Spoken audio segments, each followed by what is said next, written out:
Qual a dificuldade que nós temos de contar os tempos? Porque o tempo ele precisa ser contado dentro de uma eternidade que é única. Agora se atente para cá. Deus criou o tempo por causa do homem. Deus não está dentro do tempo, porque o tempo não pode suportar Deus, porque ele é atemporal. Ele não pode se submeter ao tempo, porque o Senhor, a Bíblia vai dizer em Gênesis que Ele cria a primeira tarde e depois de manhã. Deus não vive nessa ordem que nós vivemos. Enquanto nós vivemos no Cronos, Deus vive no Kairos ou no Kairos. Ou seja, nós precisamos entender que o Senhor está na eternidade. É para lá que nós precisamos estar sendo transformado. A eternidade é onde Deus está, mas o tempo foi criado para suportar o ser humano. O homem ele vive, você percebe que o tempo para o homem é igual diante de todos, mas nem todos vivem o mesmo tempo. Enquanto há pessoas que estão valorizando cada dia, cada minuto como se fosse o último, outras não percebem que entra ano, sai ano e a vida delas não muda. E por que não muda? Porque se você não administra seu tempo, ele se tornará o teu inimigo. E se ele for teu inimigo, prepare-se, porque o ministério não tem mais valor. Todas as vezes que o homem não consegue administrar seu tempo, a primeira coisa que ele perde é a essência da vida, a glória da vida. O ministério já não é mais importante para ele, porque não tem mais poder no mundo espiritual. A família já não é mais importante, porque ele não consegue reconhecer o poder que há no cuidado para cada um, seja filhos, esposa, esposos, seja quem for. O tempo ele vai ser necessário para que você possa administrar. Agora, quando nós entrarmos em 2025, nós precisamos entrar com um princípio dentro de nós. Efésios, antes de irmos para Efésios, João, capítulo de número 5. Aonde você está em João, só volte um pouquinho. João, capítulo 5, versículo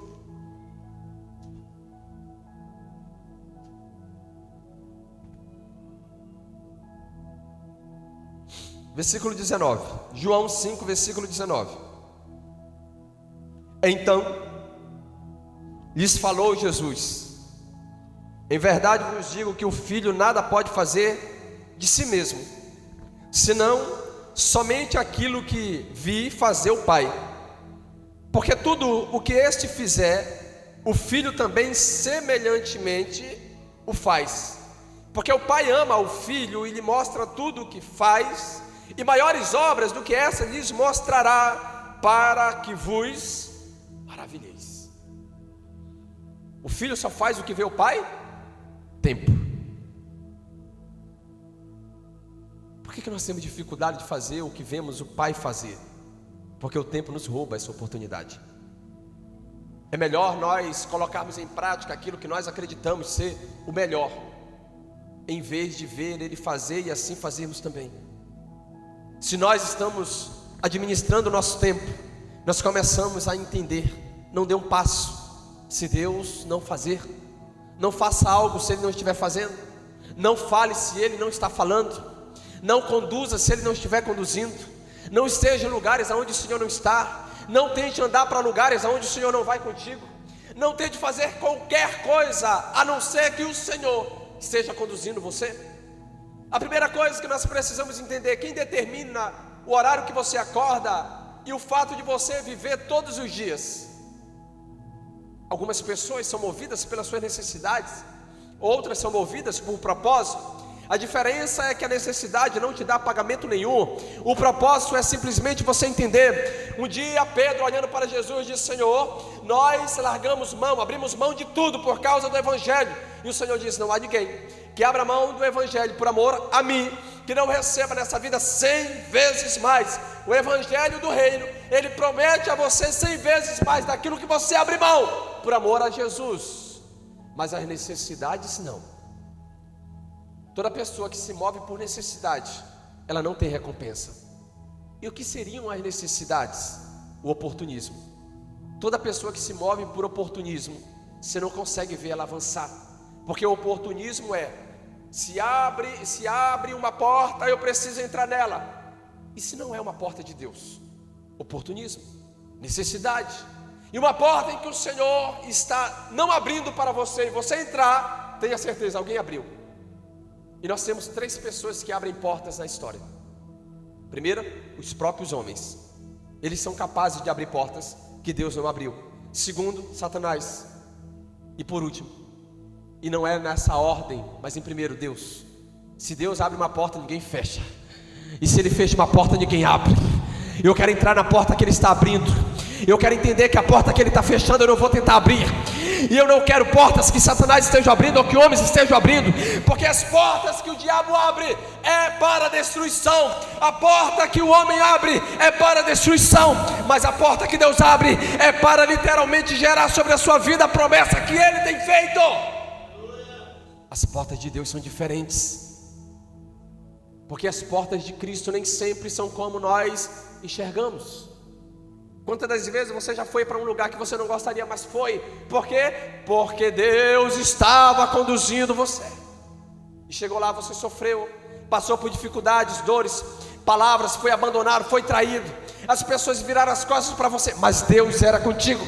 Deus te levou, Ele cuida de você. A porta que Ele abriu, Ele cuida de você. A porta que Ele abriu, Ele vai estar junto com você. Lembre-se sempre de algo: aonde o Senhor te colocar e plantar teus pés, Deus te dará por herança.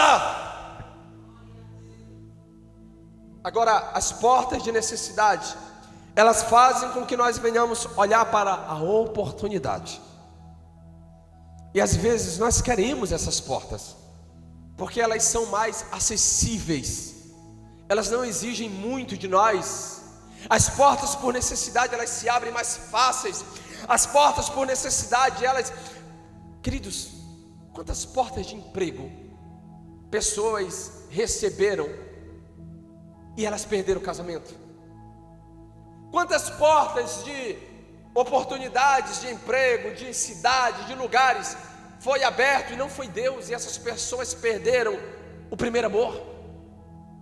Quantas pessoas você conhece que se desviaram por causa de uma oportunidade? Você lembra de Eliseu? Quando a viúva está diante dele e ela não tem mais nada para poder oferecer, a não ser um azeite com um pouco de farinha. E Eliseu olha para ele e diz: emprestai vasilha dos seus vizinhos, não poucas, mas muitas, fechai a porta. E enquanto o filho dela trazia, a Bíblia diz que o azeite ia se multiplicando, ia enchendo as vasilhas, enchendo as vasilhas, enchendo as vasilhas. É tempo de nós começarmos a entender um princípio. As portas que o Senhor está abrindo, tenha certeza, mergulhe nelas. Mas aquelas que Ele não abre, não insista. Não insista. Porque se nós não conseguimos discernir os tempos, se nós não aprendermos a contar o tempo, se nós não reconhecermos o poder que há no tempo, nós vamos ser invadidos. O nosso interior, os nossos projetos, os nossos sonhos serão roubados pela falta da verdade do tempo em nós. E qual é o maior termômetro de tempo que nós temos? A sua própria vida. Se você pudesse voltar, o que você faria diferente? Se você tivesse a oportunidade de fazer algumas coisas que você se arrepende, o que você faria diferente? Oportunidade de voltar atrás você não tem, mas a oportunidade de criar uma nova história você tem. Oportunidade de colher algo diferente você não tem hoje, mas a oportunidade de fazer uma nova plantação você tem. O Senhor nos dá a oportunidade de plantarmos algo novo para colhermos algo novo. E plantar algo novo é ter a consciência que vai haver uma colheita diferente. Efésios, capítulo de número 5. Aleluia.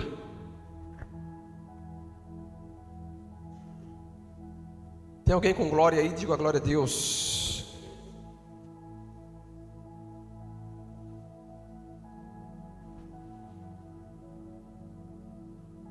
Efésios, capítulo de número 5.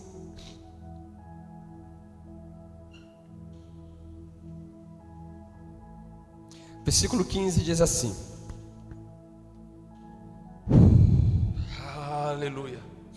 Portanto, vede prudentemente como andais, não como nécios, e sim como sábios, remindo o tempo, porque os dias são maus. O que significa remir? Remir significa aquilo que está no poder de outro, você tem que tomar de volta. Sabe o que o apóstolo Paulo está dizendo? Tome de volta o poder do tempo, porque os dias são maus e você perdeu essa oportunidade. Alguém roubou o tempo, alguém tomou o poder do tempo e agora está fazendo com você aquilo que acredita ser o melhor para a sua vida. Só há uma pessoa que pode conhecer o melhor para a nossa vida, é o Espírito Santo. Ele vai nos conduzir naquilo que de verdade Ele tem para a nossa vida. Remir o tempo é você tomar de volta aquilo que para você é tão essencial, que mantém você de pé todos os dias. O apóstolo Paulo está dizendo: os dias são maus e você precisa remir, você precisa tomar posse, você precisa restaurar de volta aquilo que é responsabilidade sua. Por exemplo, quem roubou o tempo que você tinha de estar com seus filhos, de brincar com eles, de cuidar deles, de liberar palavras proféticas sobre os teus filhos, sobre a tua geração, de falar que o teu filho será um homem próspero, será uma mulher inteligente, uma mulher próspera, será uma pastora, será uma evangelista, será uma mulher que vai influenciar as nações, influenciar o mundo. Quem foi que roubou esse tempo de você? Quem roubou de você era o tempo de você poder olhar para a sua esposa, elogiá-la, abençoá-la e ser um canal de bênção para a vida dela. Alguém roubou esse tempo de você? O apóstolo está dizendo: os dias são maus e você precisa tomar posse de volta. Você precisa restaurar o tempo que se perdeu, tomando posse dele, remindo o tempo. Não é os tempos, é o tempo, porque os dias são maus. Por essa razão, não vos torneis insensatos. Versículo 17: mas procurai compreender qual a vontade do Senhor. Agora vem o versículo famoso: e não vos embriagueis com vinho no qual há dissolução, mas enchei-vos do... Toda pessoa que não consegue administrar seu tempo está embriagada, mas não com o Espírito Santo. É isso que o apóstolo Paulo está dizendo. Você olha uma pessoa que passa um dia inteiro bebendo, ela perde o primeiro domínio da vida dela: tempo. Quem já bebeu aqui alguma vez sabe, a pessoa diz assim: eu vou beber só uma. 10 horas depois, ela ainda está lá. O primeiro poder que uma pessoa que está se embriagando perde é o tempo. Uma pessoa nos vícios perde é o tempo. O apóstolo Paulo está nos mostrando justamente isso. Tome o poder daquele que roubou de você o tempo que você tem, e não vos embriagueis com vinho, na qual há dissolução, ou seja, aonde existe morte, desgraça, aonde existe dor, sofrimento, aonde existe tudo que não presta. Mas enchei-vos do Espírito, porque se nós formos cheios do Espírito Santo, agora vai acontecer algo. Versículo 19: falando entre vós com salmos, entoando e louvando de coração ao Senhor, com hinos e cânticos espirituais, dando sempre graças por tudo ao nosso Deus e Pai, em nome de nosso Senhor Jesus Cristo, sujeitando-vos uns aos outros no temor de Cristo. Tempo, restaurar tempo, tomar posse dele, de verdade você restaurar aquilo que se perdeu. Aí nós damos continuidade. Ai meu Deus, quem toma de volta o poder do tempo? Aí continua no versículo 22, as mulheres. Uma mulher sem tempo não pode fazer isso daqui. As mulheres sejam submissas, uma missão dupla, você e seu esposo, mulher. As mulheres sejam submissas ao seu próprio marido, como ao... Quem tem tempo é submissa ao Senhor, tem uma missão com o Senhor. Perceba que o apóstolo Paulo não está, como diz os loucos, não está sendo aqui um machista, pelo contrário, ele está trazendo a realidade de que se você tem que ser com o seu esposo, é porque você é com o Senhor. Porque o marido é o cabeça da mulher, como também Cristo é o cabeça da igreja, sendo esse mesmo Salvador do corpo. Versículo 24. Como, porém, a igreja está sujeita a Cristo, assim também as mulheres sejam em tudo submissas ao seu marido. Maridos, amai vossa mulher, como também Cristo amou a igreja, e a si mesmo se entregou por... Agora nós começamos a entender o que Paulo está falando. Remir o tempo é você tomar o poder daquilo que foi roubado de você. Submissão, honra, amor, cuidado, tudo isso está relacionado a quem toma de volta o poder do tempo que foi roubado. Se você não tem tempo para cuidar da sua casa, da sua família, alguém roubou esse tempo de você. Geralmente Mamon é o principal, ele é quem mais rouba tempo das pessoas.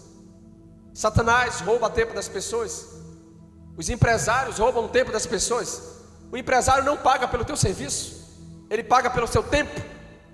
O tempo que você está lá na empresa, ele está pagando por você. As pessoas acham que elas estão vendendo a mão de obra, não é. Você está vendendo o seu tempo, ele precisa ser valioso para ser vendido. E aí você perde a oportunidade de cuidar da tua casa, da tua família, da igreja, do ministério, da noiva. Você começa a perder essa essência. E aí, o apóstolo Paulo no versículo 25, quando diz: maridos, amai vossa mulher, como também Cristo amou a igreja, a si mesmo se entregou por ela. Quantas das vezes você buscou ao Senhor e Ele não teve tempo para te ouvir? Nunca. Sabe por quê?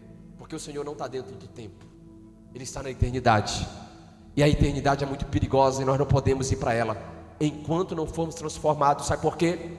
Porque na eternidade uma palavra não pode ser voltada mais atrás.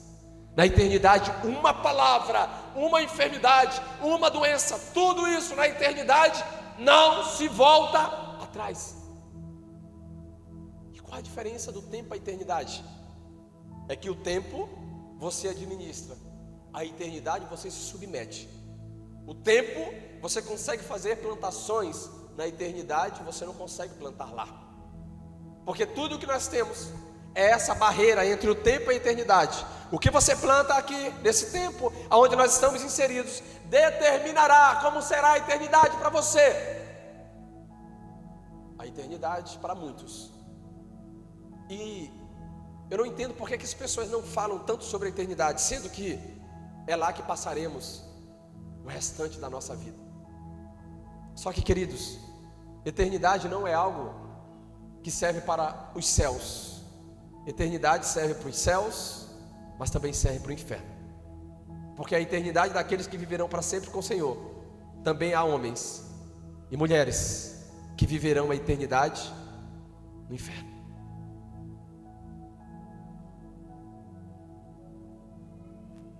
Quando Adão peca, a primeira coisa que Deus faz é proteger a árvore da vida, porque Adão agora estava em pecado.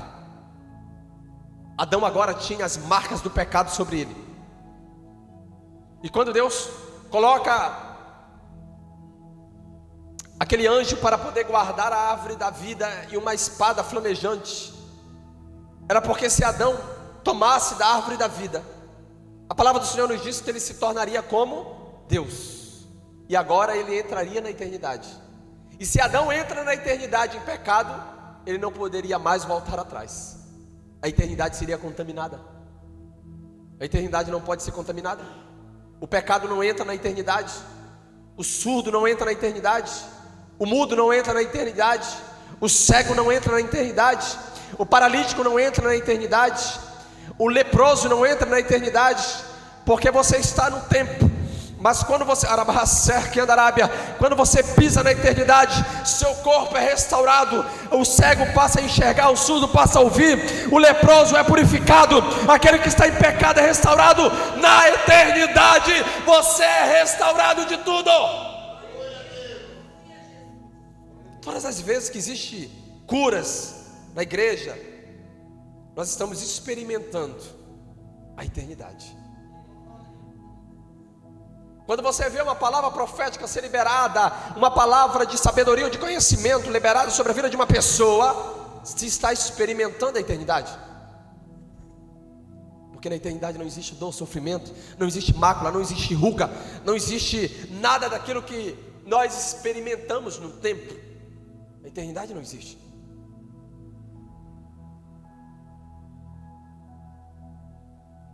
Quando o mendigo Lázaro morre, e junto com ele também morre o rico, a Bíblia diz que Lázaro estava no seio de Abraão. Ali já é a eternidade sendo experimentada. Ele não estava sendo tratado como mendigo, porque lá ele não era mais mendigo. Por isso que o Senhor diz: você recebeu na terra tudo aquilo que foi te favorecido de bens. Ele não, ele recebeu o sofrimento, ele recebeu as mazelas, e agora ele descansa a eternidade.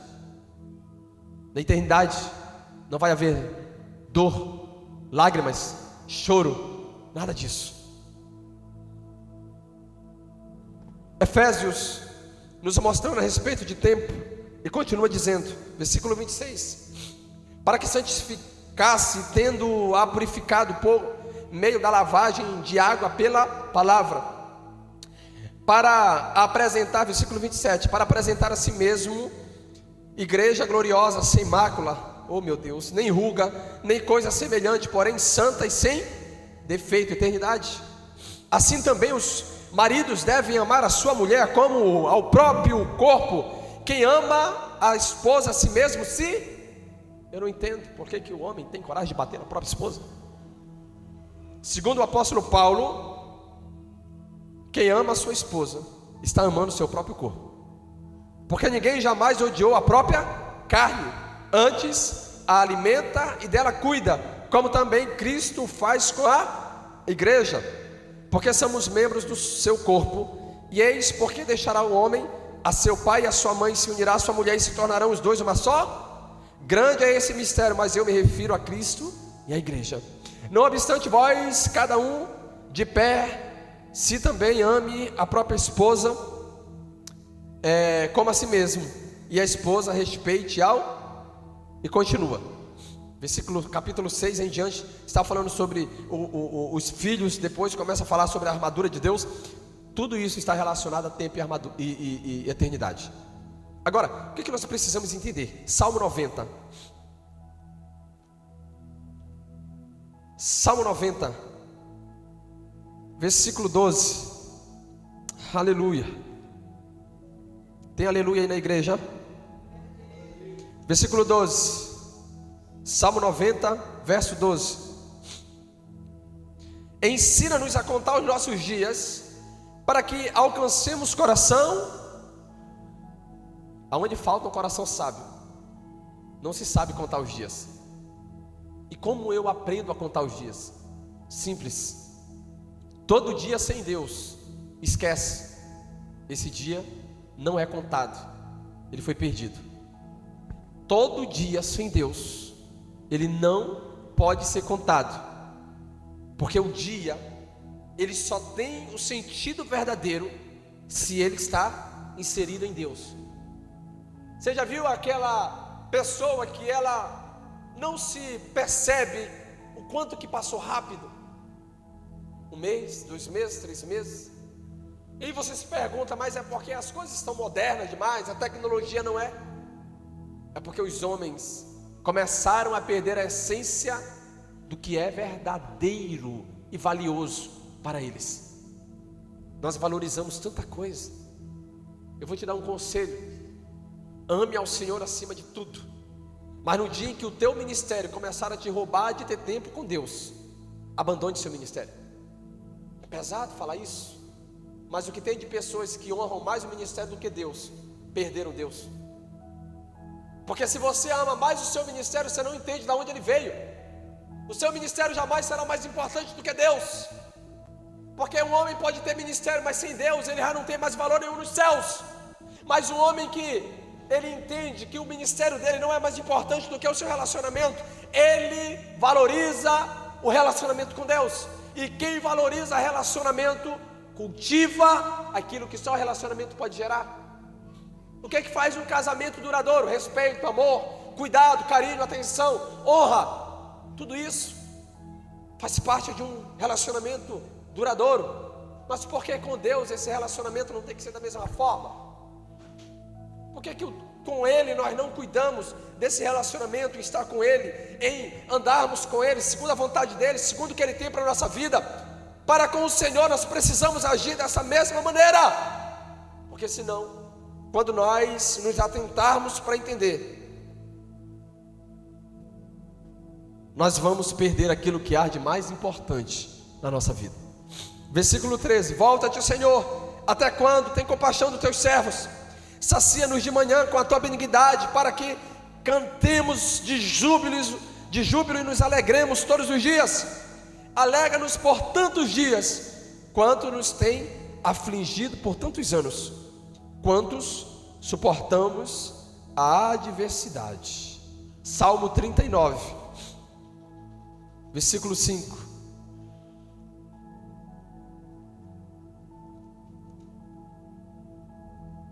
Aleluia.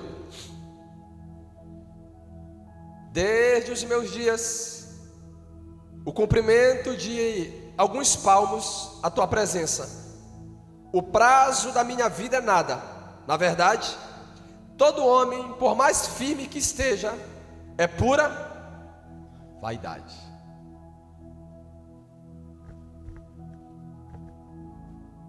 Eu quero te incentivar a cuidar do seu corpo. Deus te dando condições, compre roupas boas, sapato confortável. Isso não há problema nenhum, Deus não condena isso, queridos. Mas entenda, tudo é vaidade. O homem passa tão rápido como um respirar. Hoje você está conversando com a pessoa, amanhã ela não existe mais. Ou seja, nós valorizamos o que não é para ser valorizado, e perdemos a essência de vivermos cada dia como se fosse o último. Como se fosse o último.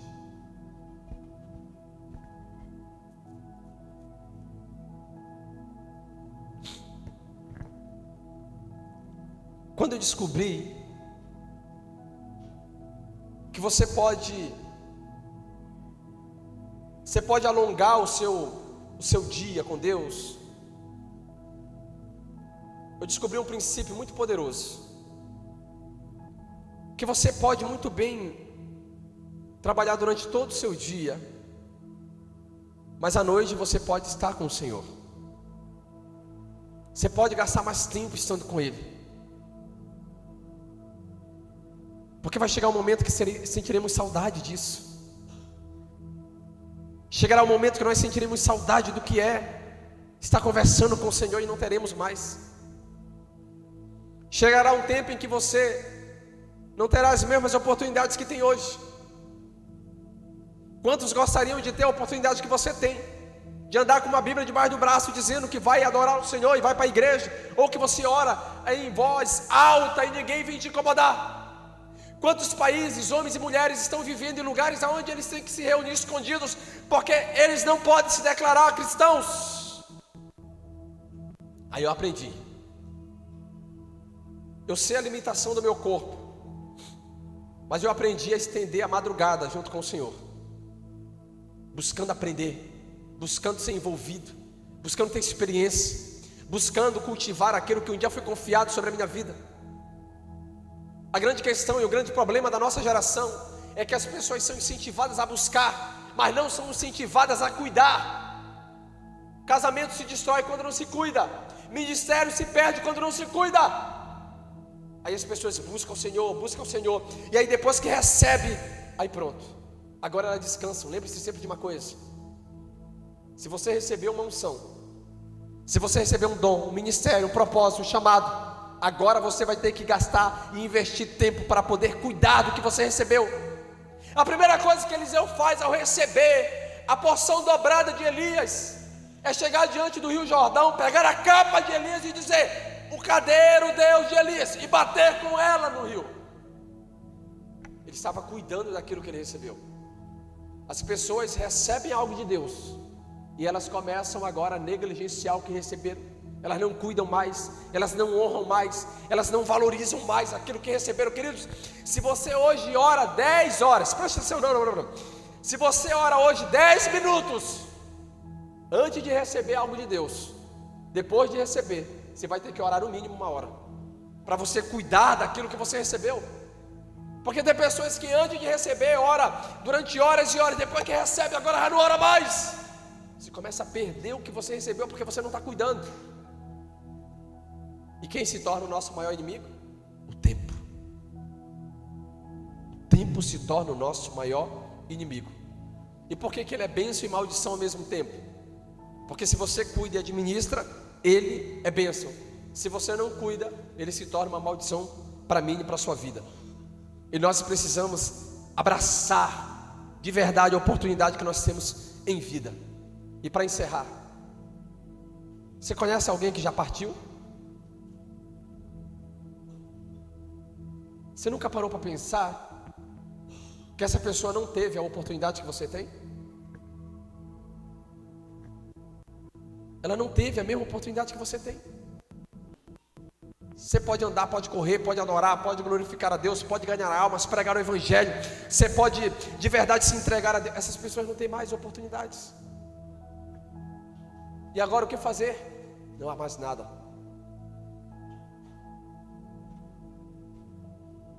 2025, agora nós entramos para encerrar essa mensagem.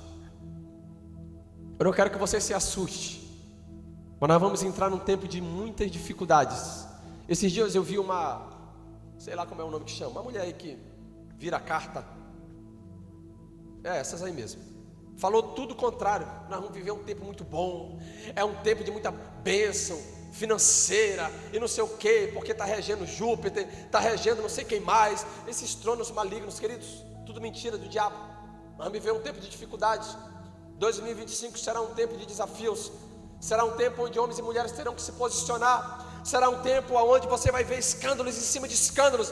Homens que vão continuar brigando com outros homens por causa de poder.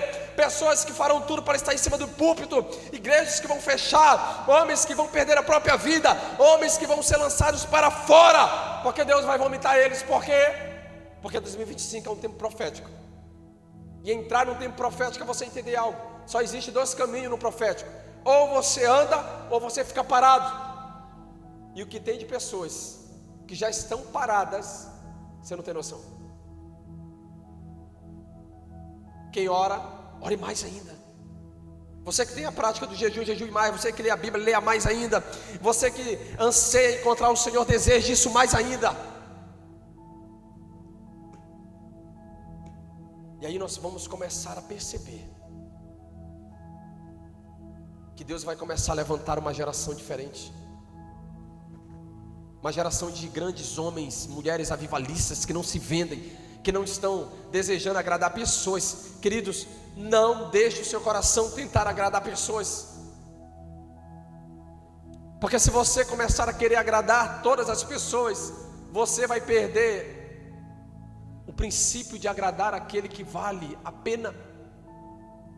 A Bíblia diz que os discípulos, quando foram confrontados e ameaçados pelos mestres da lei, pelos fariseus hipócritas, dizendo: vocês não podem pregar mais a respeito desse nome.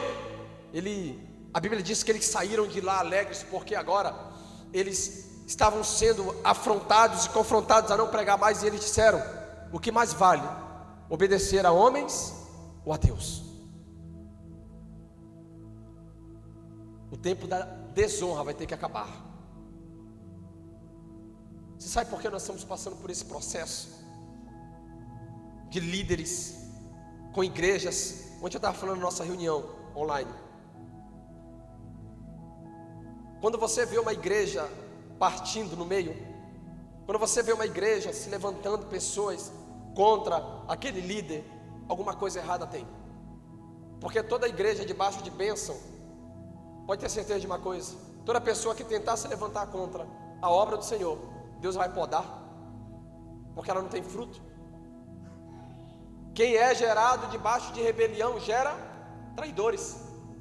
Quem é gerado debaixo de rebelião gera confusão, briga por poder. Quem é gerado debaixo de rebelião Essa semana eu estava, semana passada, aconselhando um casal. Eu falei para eles: vocês estão mudando de igreja, preste muita atenção. Conheço a história da igreja, como ela foi gerada, formada, para que vocês não entrem de forma imperceptível debaixo de uma rebelião, debaixo de maldição. Isso é muito sério. E nós, cada dia que passa, estamos percebendo a apostasia, dia após dia. E dói, tem que doer, porque nós temos que olhar e dizer assim: Deus, eu não quero passar por isso, eu não quero fazer parte disso. Eu quero fazer parte dos verdadeiros adoradores que adorarão o Pai em espírito e em verdade. Eu quero fazer parte daqueles que de verdade se manterão de pé, aqueles que de verdade vão suportar as dores, os sofrimentos, aqueles que vão suportar tudo aquilo que está muito perto de acontecer. Esses sim vão agradar o Senhor.